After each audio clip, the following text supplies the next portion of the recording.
Kimler almıştın beni, kimler sanar kelit günleri.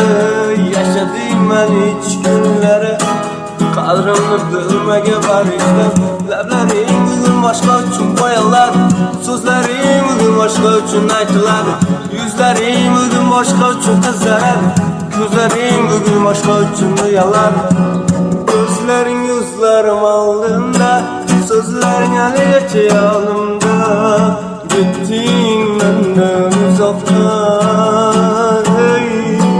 Gözlerin yüzlerim aldığında, sözlerin ele geçiyor yanımda. Gittin benden uzakta.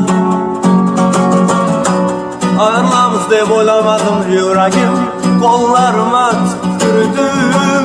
Sevgiden baylık üstüne kendin demeyin demeylerim küçüktüm. Ait baktığımızdan tanlaganing bilen seni oylab tuttum yuttum.